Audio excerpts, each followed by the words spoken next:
여러분, 오늘 우리가 읽은 이 말씀 기억나죠? 우리가 예전에 한번 나눴던 말씀이기도 합니다. 마가복음 8장 27절에서 30절 말씀으로 또 한 38절까지의 말씀의 내용으로 여러분과 사람들이 나를 누구라 하느냐라는 제목의 말씀을 나눈 적이 있습니다. 보통 설교를 놓고 보면 설교를 한 사람은 기억하는데 설교를 들은 사람은 언제 이런 설교 하셨지? 라는 생각을 할 수가 있어요. 왜냐하면 보통 본업에 충실한 사람이기 때문에 각자 자기 할 일만 기억하잖아요. 여러분들은 예배를 드렸다만 기억이 나지 어떤 말씀 들었는지는 생각이 잘 안 날 때가 많습니다. 여러분, 그래서 오늘 이 말씀을 중심으로 다시 말씀을 나누려고 하는데 지난번에 우리가 이 말씀을 나눌 때는 예수님이 그리스도라는 정체성에 관한 말씀을 나눴었습니다. 그런데 오늘은 베드로가 예수님을 그리스도로 고백한 말씀을 중심으로 예수님이 의도하신 교회가 어떤 곳인지 한번 살펴보려고 합니다. 우리가 지난번에는 마가복음을 읽었고 오늘은 마태복음을 읽었습니다. 상황과 배경이 약간의 차이가 있겠죠. 저자의 의도에 따라서 말씀하고자 하는 내용이 달라질 수 있다는 것을 염두에 두시고 오늘 말씀을 들으면 좋겠습니다. 여러분, 마태복음 16장 1절 말씀 성경책 있는 친구들 한번 봐보실래요? 16장 1절 말씀을 보면 마태복음 16장의 시작이 바리새인과 사두개인들이 와서 예수를 시험한다는 말씀으로 시작합니다. 당시 예수님의 권위에 도전하는 바리새인과 사두개인들의 모습은 예수님을 대하는 유대인들의 태도였습니다. 바리새인과 서기관들처럼 또 사두개인들처럼 유대인들은 예수님에 대해서 의문점을 갖고 있었다는 거죠. 우리가 지난번에 말씀 나눴던 것처럼 예수님이 누구이신지에 대한 의문을 가지고 있었습니다. 사람들은 예수님이 이제껏 우리가 기다려왔던 그리스도이실 거야 라는 기대를 가지고 예수님의 정체성을 고민했습니다. 그러면서 끝까지 예수님을 시험했습니다. 과연 우리가 기다리고 있는 그 메시아 그리스도가 맞으실까라는 것을 시험한 거죠. 예수님을 따르는 제자들도 유대인들입니다. 따라서 유대인들처럼 예수님의 정체성에 대한 고민이 있었을 것이고 종교 지도자들과 예수님 사이에서 피할 수 없는 내적 갈등과 혼란이 있었을 겁니다. 왜냐하면 16장 말씀을 쭉 읽어보면 한쪽에서는 예수님입니다. 바리새인과 사두개인들을 두고 누룩이라고 말씀하시면서 예수님의 제자들에게 조심하라고 말합니다. 그러면서 그들의 위선을 지적합니다. 앞에서 말하는 것과 뒤에서 행동하는 것이 다른 것을 위선이라 하는데 이러한 행동을 주의하라는 말씀을 합니다. 또 다른 한쪽은 어딜까요? 바리새인과 사두개인들과 같은 종교 지도자들이겠죠. 이 무리가 예수님의 제자들을 향해서 어떤 말로 속삭였겠어요? 폭력적인 말을 아끼지 않았을 겁니다. 폭력적인 행동까지도 아끼지 않았겠죠. 뭐라고 말했겠어요? 예수님의 가르침을 따르는 것은 너희가 우리 민족을 배반하는 것이다 라는 말을 하지 않았겠습니까? 아마도 이런 배경 속에서 예수님의 제자들은 내가 이제라도 예수님을 따르는 것을 멈춰야 할까라는 것을 고민했을 겁니다. 그래서 이 말씀 이후에 예수님이 제자들이 예수님을 따라야 할 길에 대한 말씀을 하신 거죠. 이렇게 긴장과 갈등이 공존하고 있는 상황에서 빌립보 가이사랴라고 하는 곳에서 시몬 베드로가 주는 그리스도시요 살아계신 하나님의 아들이십니다라는 고백을 한 겁니다. 여러분, 예수님이 제자들에게 사람들이 인자를 누구라 하느냐 물으시고 너희는 나를 누구라 하느냐고 연이어 질문하셨습니다. 사람들이 나를 어떻게 생각하는지 질문하시고 그러면 너희는 나를 어떻게 생각하는지를 물어보셨던 거죠. 여러분, 왜 연이어 질문하셨을까요? 분명 첫 번째 질문에 대한 어떤 답을 듣지 않으셨겠어요? 두 번째, 왜 다시 물어보셨을까요? 보통 원하는 대답을 듣기 위해 여러 번 물어봐요. 예수님도 마찬가지죠. 특별히 교육적인 측면에서 바라보면 너희가 나를 잘 이해하고 있는지 확인해야 되겠다라는 마음으로 예수님은 제자들에게 사람들이 나를 누구라 하는지 그리고 너희는 나를 누구라 하는지를 물어보신 거죠. 이때 이 질문을 듣고도 예수님의 제자들은 내적인 갈등과 혼란에서 벗어나지 못하고 있었습니다. 그런데 용기 있는 한 사람이 대뜸 예수님에게 신앙 고백을 하는 거죠. 사람들이 기대하던 그리스도가 아닌 정말 예수님이 듣고 싶어 하셨던 그리스도이시라는 것을 고백했습니다. 그 사람이 누구죠? 베드로입니다. 사람들이 궁금해하던 예수님에 대한 정체성을 예수님이 바로잡고 싶으신 마음에 두 번 연이어 질문하신 겁니다. 그래서 처음에 예수님이 바깥 사람들의 생각을 물어보셨어요. 그리고 나랑 가장 가까이에 긴밀하게 붙어있는 12 제자들에게 너희는 나를 누구라 하느냐라고 물어보신 겁니다. 여러분, 그런데 베드로가 신앙 고백한 곳의 이름이 좀 특이하죠. 빌립보 가이사랴. 로마 황제가 굉장히 애틋하게 여겼던 도시였습니다. 우리 한국으로 치면 서울 시청 정도 되는 번화가였을 것 같아요. 이러한 번화가와 같은 곳에 유대인의 신앙 전통과는 거리가 먼 곳에서 예수님이 사람들이 나를 누구라 하는지, 그리고 너희는 나를 누구라 하는지를 물어보신 건데요. 당시 빌립보 가이사랴는 로마의 정치나 종교에 굉장히 큰 영향력을 끼쳤던 도시입니다. 이런 의미에서 예수님이 이곳에서 예수님의 제자들에게 내가 누구인지를 너희가 알고 있니? 라고 물어보셨다는 것은 굉장히 큰 의미가 있겠죠. 어떤 의미가 있을까요? 로마 황제를 섬기던 곳에서 예수님만이 유일한 하나님의 아들이시고 한 분 하나님이신 것을 고백한 겁니다. 여러분, 예수님이 십자가에 못 박히실 때 예수님이 쓰셨던 그 누명이 뭔지 아세요? 어떤 누명으로 십자가에 못 박히셨죠? 알고 있죠, 여러분? 유대인의 왕이라고 하는 누명을 쓰셨습니다. 이 누명이 왜 나왔겠어요?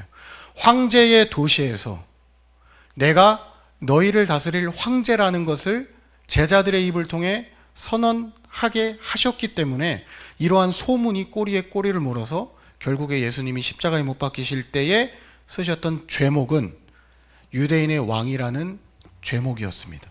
로마 황제에게 도전했다라는 의미로 그런 오명을 쓰시고 예수님이 예루살렘의 그 골고다 언덕에서 못 박히셨던 겁니다. 이게 굉장히 큰 의미가 있는 거예요. 이어지는 말씀을 보면 베드로의 신앙 고백 이후에 이제 교회가 세워지는데요. 우리 함께 17절과 18절 말씀을 읽어보겠습니다. 시작. 예수께서 대답하여 이르시되 바요나 시몬아 내가 복이 있도다. 이를 내게 알게 하니는 혈육이 아니요 하늘에 계신 내 아버지시니라. 또 내가 내게 이르노니 너는 베드로라. 내가 이 반석 위에 내 교회를 세우리니 음부의 권세가 이기지 못하리라. 아멘. 교회의 존재 목적과 정체성이 사도 베드로, 이 시몬 베드로의 고백에 다 담겨 있습니다. 교회는 예수님이 하나님의 아들이시고 그리스도이신 것을 고백하는 믿음 위에 세워진 곳입니다. 여러분, 교회는 예수님이 하나님의 아들 그리스도이신 것을 고백하는 믿음 위에 세워진 곳입니다. 또 한 가지는 교회는 음부의 권세가 이기지 못할 능력이 있는 곳입니다. 이 음부의 권세라고 하는 것은 악의 세력입니다. 죽음을 다스릴 수 있는 권세가, 능력이 교회에 있다는 거예요. 하나님은 하나님과의 올바른 관계 안에서 이해하고 시작하는 그 신앙 고백 위에 교회를 세우시고 교회에 맡기신 능력이 무엇인지를 알게 하십니다. 하나님이 교회에 맡기신 능력은 음부의 권세가 이기지 못할 능력과 하늘과 땅에서 매듭짓기를 잘할 수 있는 능력이에요. 매듭짓기. 이 땅에서 매인 것을 하늘에서 매이지 않게 하는 것. 그리고 잘 푸는 것. 이것이 하나님이 교회에 맡기신 능력입니다. 예수님이 로마로부터 우리를 구원해 주실 분이시라는 기대를 유대인들이 했다 그랬어요. 그런데 유대인들이 저마다 이해했던 예수님의 그 모습을 한번 보면 예수님을 뭐라고 말한다고 하죠? 세례 요한, 엘리야 또는 예레미야. 이 세 분의 공통점이 뭔지 아세요? 선지자예요. 하나님이 유대인들을 위해 보내신 선지자예요. 그러니까 유대인들은 예수님도 하나님의 아들이시라는 생각보다는 선지자라고 생각했던 거예요. 그러니까 그냥 우리 민족을 위해 좋은 말씀 해주시는 선생님이다 라고만 생각한 거죠. 그런데 하나님의 아들이라는 베드로의 고백이 나왔다는 것은 당시 로마 황제만이 신의 아들이었는데 하나님의 아들이 또다시 다른 분으로 존재한다는 것을 고백한 거기 때문에 굉장히 혁명적인 그런 선언을 했다는 거죠. 여러분, 하나님께서 베드로를 통해 고백하게 하신 예수님은 그리스도이시라고 했습니다. 그리고 하나님의 아들이십니다. 이 땅에 존재하는 교회들 많죠. 우리 도남제일교회에 걸어오면서 보이는 교회들 얼마나 많은지 모릅니다. 이 땅에 수많은 교회들이 이 땅에 존재하고 있는데 이 교회의 주인이 그러면 누구실까? 이 땅에 존재하는 수많은 교회의 주인은 하나님의 아들 예수 그리스도이십니다. 여러분, 주님이 주인 되시는 교회는 예수님이 하나님의 아들이신 것을 고백하는 곳입니다. 그리고 이 교회에 모인 성도는 하나님의 구원 계획에 동참하는 목적이 있는 사람입니다. 여러분, 인생에 목적이 있는 사람과 목적이 없는 사람, 어떤 사람이 더 행복한 삶을 살까요? 여러분 생각은 어떠세요? 목적이 있는 사람이 행복한 삶을 살까요? 목적이 없는 삶을 사는 사람이 행복한 삶을 살까요? 목적이 있는 삶을 사는 사람이 행복한 삶을 살죠. 이루고자 하는 것이 있기 때문에.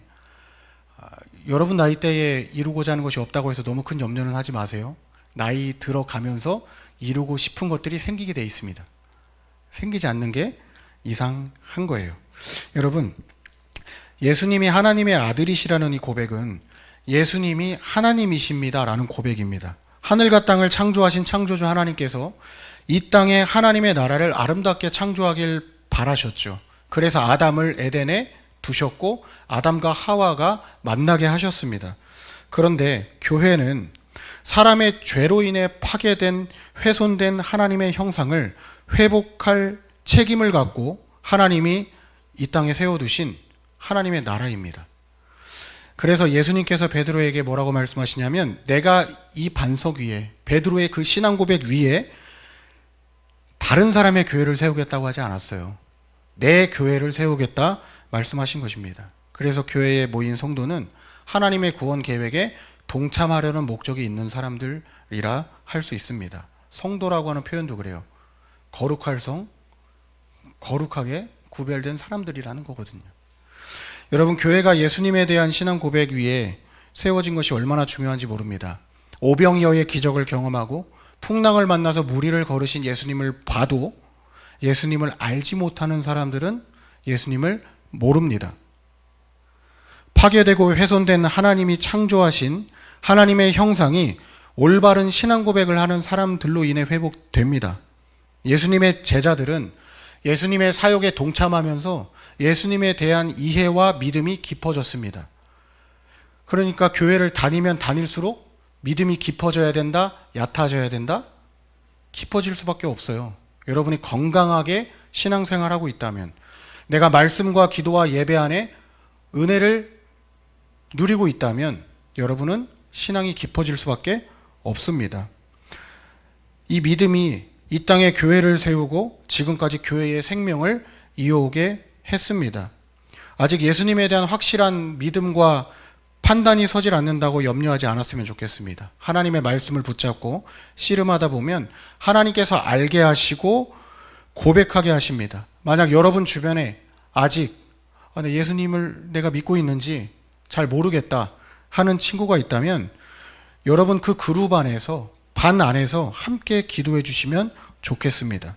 예수님에 대한 믿음과 판단이 바로 서기를 함께 기도해 주는 것이 여러분의 그 그룹, 반이 존재하는 목적입니다.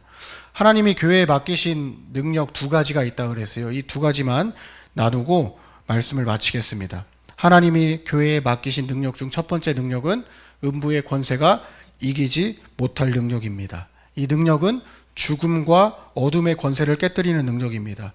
여러분, 이 능력은 교회 안에서 어떻게 선포될까요?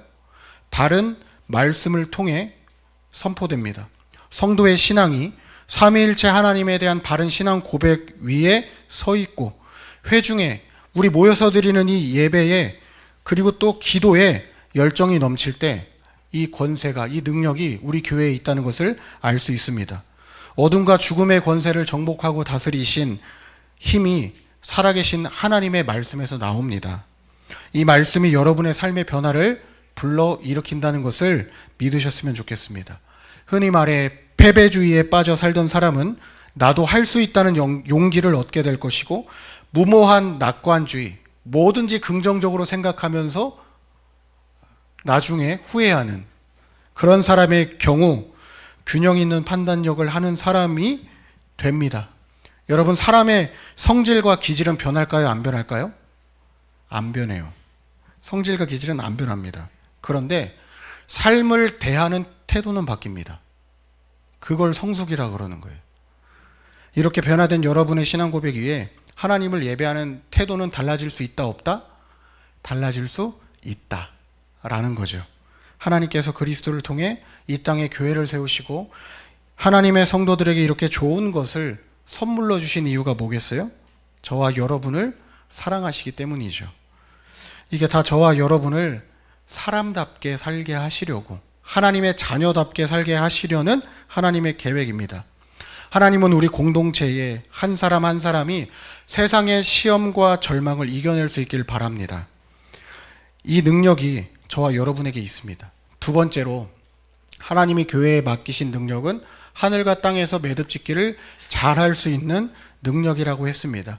여러분 19절 말씀을 보시면 19절 말씀에 내가 천국 열쇠를 주리니 내가 땅에서 무엇이든지 매면 하늘에서도 매일 것이요 내가 땅에서 무엇이든지 풀면 하늘에서도 풀리리라 라는 말씀을 하십니다.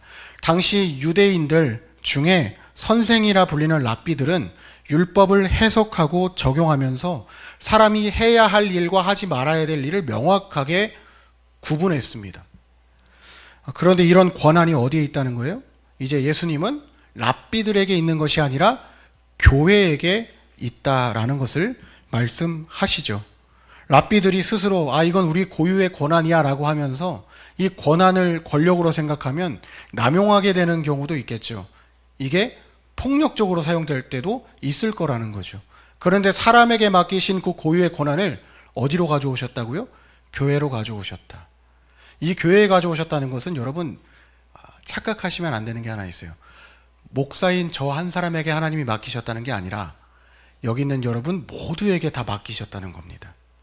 고유의 권한이 모두의 권한이 됐다라는 거죠. 그래서 교회는 진리의 말씀의 근거에 올바른 신앙 고백과 말씀을 따라 무엇이든지 결정하게 되어 있습니다. 그리고 그 결정한 사항을 교회 구성원들이 따를 수 있도록 안내합니다. 다만 바른 신앙 고백과 말씀의 근거에 공동체를 아름답게 세워가기 위한 일이라면 우리 안에서 마음 아픈 일이 일어날 수도 있어요. 교회에도 우리 안에서도 징계라고 하는 것이 있거든요. 그런데 그 징계의 목적이 무엇일까요? 일정 시간을 두고 회개할 시간을 주는 겁니다.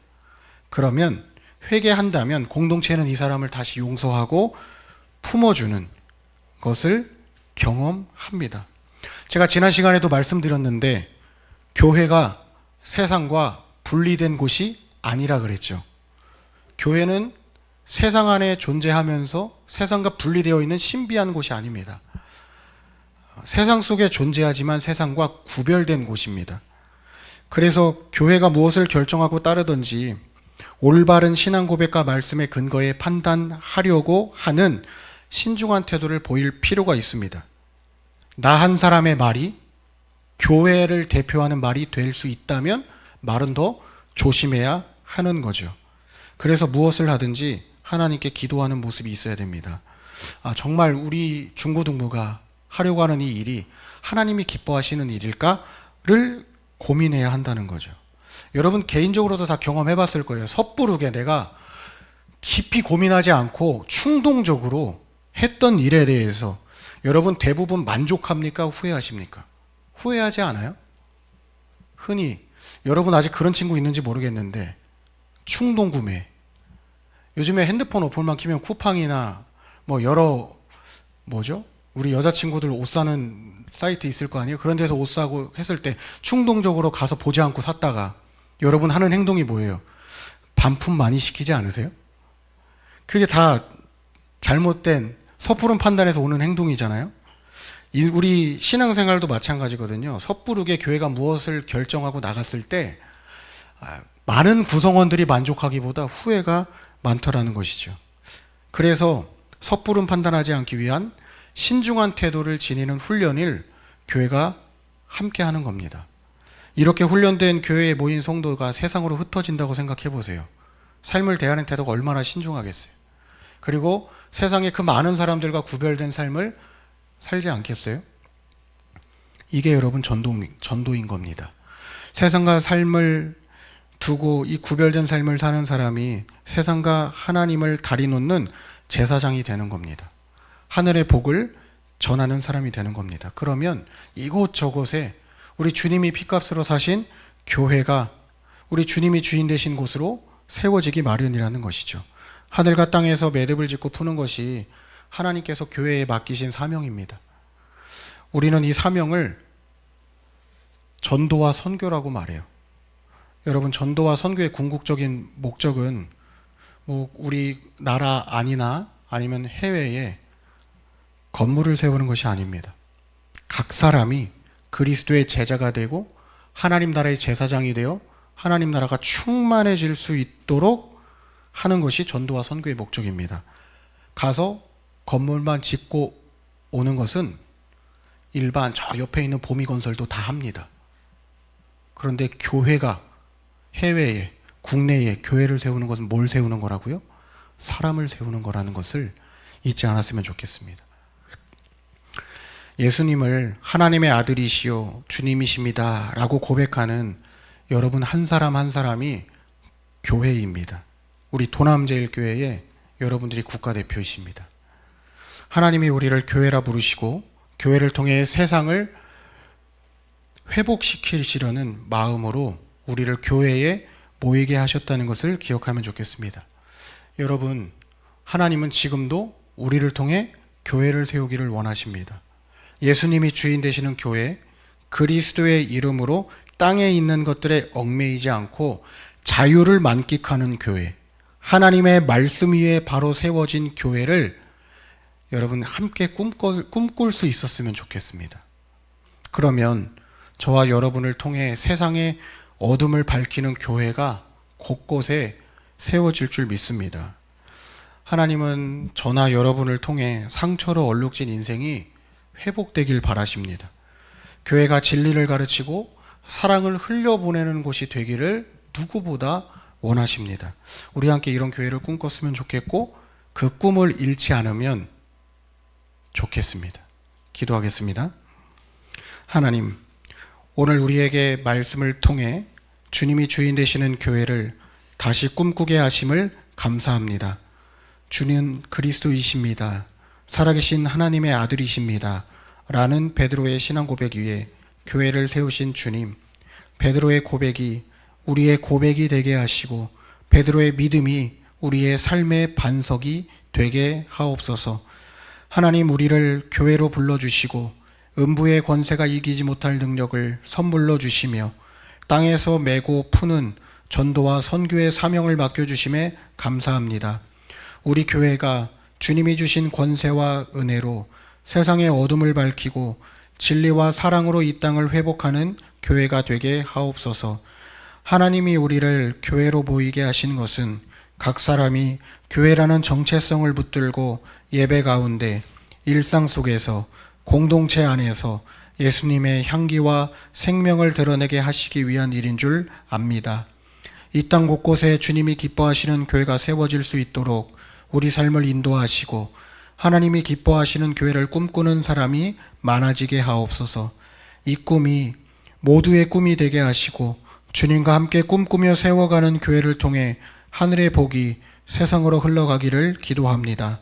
하나님과 세상을 다리 놓는 우리의 삶이 헛되지 않도록 인도하실 줄 믿습니다. 예수님의 이름으로 기도합니다. 아멘.